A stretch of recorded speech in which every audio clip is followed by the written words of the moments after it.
Setiap hari, lalat biru hidup di lingkungan yang tidak jauh dari kehidupan manusia.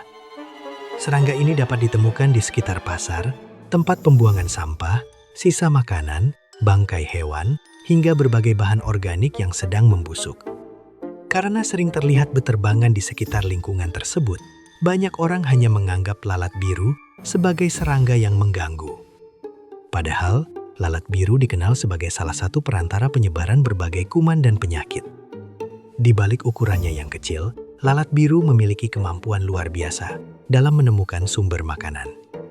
Bagi serangga ini, dunia adalah kumpulan aroma yang membimbing setiap pergerakannya. Antena dan organ penciumannya dipenuhi sel-sel reseptor yang sangat peka terhadap berbagai zat hasil proses pembusukan. Kemampuan tersebut membuat lalat biru mampu mendeteksi bau bangkai atau bahan organik dari jarak yang sangat jauh.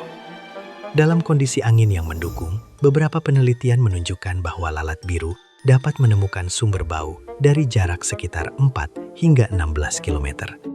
Navigasi tajam ini didukung oleh kemampuan mobilitas yang tinggi. Lalat biru mampu terbang dengan kecepatan sekitar 11 hingga 15 km per jam. Saat mengangkasa, sayapnya dapat mengepak sekitar 200 hingga 300 kali setiap detik. Kecepatan dan kelincahan ini memungkinkan lalat biru menjelajahi area yang luas dalam waktu singkat serta berpindah dari satu lokasi ke lokasi lainnya dengan mudah. Namun, kebiasaan lalat biru yang sering mengunjungi tempat membusuk membawa risiko besar. Bangkai, sampah, dan kotoran adalah sarang bakteri. Saat lalat hinggap di sana, kuman akan menempel pada kaki serta tubuhnya, lalu ikut terbawa dan mencemari permukaan bersih yang mereka hinggapi selanjutnya.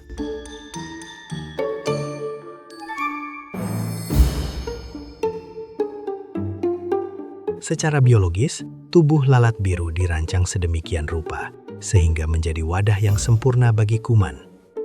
Seluruh permukaannya dipenuhi oleh rambut-rambut halus yang sangat kecil. Saat lalat hinggap di atas bangkai, sampah, atau kotoran hewan, berbagai partikel mikro dan bakteri akan dengan mudah tersangkut dan menempel pada rambut-rambut tersebut. Kemampuan membawa kuman ini didukung lebih kuat lagi oleh bentuk kakinya. Di ujung kaki lalat terdapat bantalan kecil yang disebut pulvili. Sederhananya, pulvili adalah bantalan lengket yang membantu lalat menempel pada berbagai permukaan ekstrim, termasuk kaca vertikal dan langit-langit rumah. Bagian ini ditutupi rambut-rambut halus khusus dan mengeluarkan cairan lengket yang membuat debu, kotoran, dan bakteri otomatis menempel erat saat lalat berjalan di atas tempat kotor. Cara kerjanya mirip seperti selotip yang ditempelkan ke lantai berdebu. Ketika selotip diangkat, sebagian besar debu akan ikut terangkat dan melekat pada lem selotip. Hal yang sama terjadi pada kaki lalat. Karena serangga ini terus berpindah dari satu tempat kotor ke tempat lainnya, jumlah bakteri yang terakumulasi bisa sangat fantastis. Berbagai penelitian menemukan bahwa satu ekor lalat dapat membawa ratusan juta hingga miliaran bakteri. Pada bagian luar tubuhnya saja, terutama di area kaki dan rambut-rambut halusnya, terdapat jutaan bakteri yang siap berpindah. Bakteri yang ditemukan pada tubuh lalat pun bukan mikroorganisme biasa. Para peneliti kerap mendeteksi keberadaan bakteri patogen berbahaya, seperti Salmonella yang dapat menyebabkan keracunan makanan, E. coli yang memicu diare parah, Campylobacter yang merusak sistem pencernaan, serta Staphylococcus aureus yang dapat menimbulkan berbagai infeksi kulit dan jaringan pada manusia. Jumlah bakteri yang sangat besar itu menjadi ancaman nyata ketika lalat mendarat di atas makanan kita. Beberapa percobaan laboratorium menunjukkan bahwa lalat hanya membutuhkan waktu sekitar 1 hingga 5 detik untuk memindahkan sebagian besar bakteri yang menempel pada kakinya ke permukaan baru.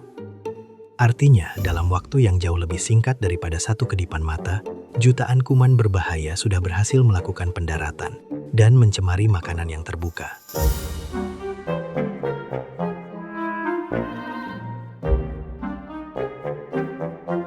Tidak seperti manusia yang dapat menggigit dan mengunyah, lalat biru hanya mampu menyedot makanan dalam bentuk cair. Karena itu, ketika menemukan makanan padat, serangga ini harus melunakkannya terlebih dahulu sebelum dapat mengonsumsinya. Begitu mendarat, lalat biru akan menyemprotkan air liur dari mulutnya ke atas permukaan makanan.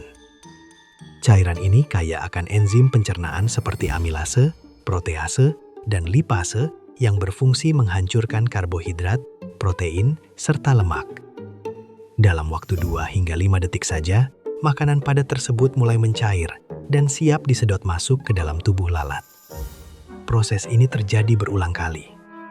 Dalam 1 menit, lalat dapat terus-menerus mengeluarkan dan menyedot kembali cairan tersebut. Dari luar, aktivitas ini hampir tidak terlihat oleh mata telanjang. Namun di atas permukaan makanan, cairan dari dalam tubuh lalat terus bercampur dengan makanan yang hendak kita santap. Bahaya terbesar dari proses ini terletak pada anatomi pencernaan lalat. Sebelum masuk ke lambung, makanan yang disedot lalat disimpan terlebih dahulu di dalam kantong penampung sementara yang disebut crop atau tembolok. Ketika sebelumnya lalat hinggap di bangkai atau sampah, jutaan bakteri ikut tersedot dan bertahan hidup di dalam tembolok ini. Celakanya, saat lalat mengeluarkan cairan untuk melunakkan makanan baru, sebagian isi tembolok yang penuh bakteri tersebut ikut termuntahkan kembali. Risiko pencemaran ini kian diperparah oleh metabolisme lalat yang luar biasa cepat. Makanan yang masuk akan segera diproses dan dikeluarkan sebagai sisa pencernaan. Akibatnya, lalat biru menjadi serangga yang sangat sering buang air besar. Beberapa penelitian menunjukkan intensitasnya mencapai setiap 4 hingga 5 menit sekali. Kombinasi menjijikan inilah yang tertinggal di atas makanan kita. Hanya dalam hitungan detik sebelum terbang pergi, seekor lalat biru tidak hanya meninggalkan genangan air liur dan muntahan temboloknya, tetapi juga tumpukan kotoran yang syarat akan bakteri patogen.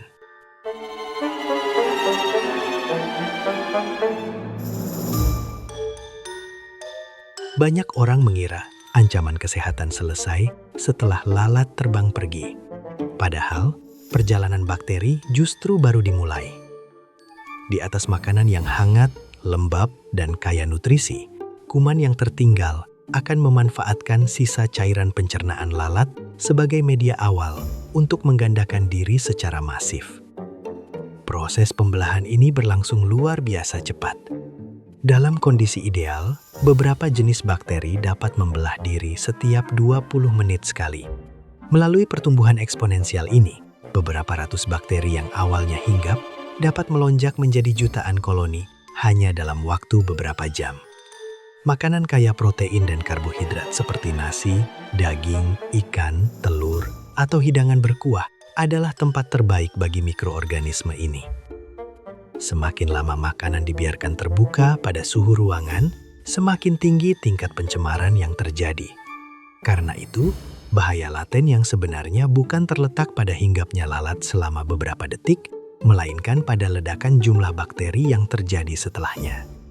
Ketika makanan tercemar itu dikonsumsi, bakteri akan masuk ke dalam sistem pencernaan manusia.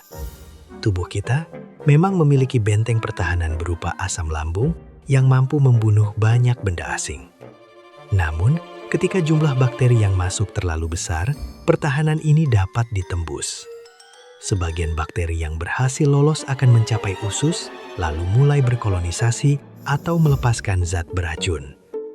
Pada titik inilah tubuh mulai bereaksi dan memicu gejala keracunan, seperti sakit perut melilit, mual, muntah, hingga diare. Bakteri seperti Salmonella dapat menyebabkan infeksi akut yang disertai demam tinggi, sementara patogen lain bisa memicu penyakit serius seperti tipes dan disentri. Seringkali, gejala tidak langsung muncul sesaat setelah makan. Penyakit ini memiliki masa inkubasi, yaitu jeda waktu beberapa jam hingga beberapa hari sebelum gejala klinis terlihat. Jeda waktu inilah yang kerap membuat orang terkecoh dan tidak menyadari bahwa sumber penyakit mereka berasal dari makanan yang awalnya tampak normal dan bersih. Bagi kelompok rentan seperti anak-anak, lansia, dan orang dengan gangguan imunitas, kondisi ini bisa fatal. Kehilangan cairan tubuh yang masif akibat muntah dan diare dapat memicu dehidrasi berat yang mengancam nyawa jika terlambat ditangani. Pada akhirnya, ancaman sejati dari lalat biru bukan sekadar kebiasaannya mengunjungi tempat kotor. Bahaya terbesar justru ada pada ketidaktahuan kita ketika bakteri dari bangkai dan sampah yang mereka bawa menemukan ruang untuk tumbuh subur di dalam makanan yang kita anggap aman, lalu berakhir menjadi penyakit di dalam tubuh kita.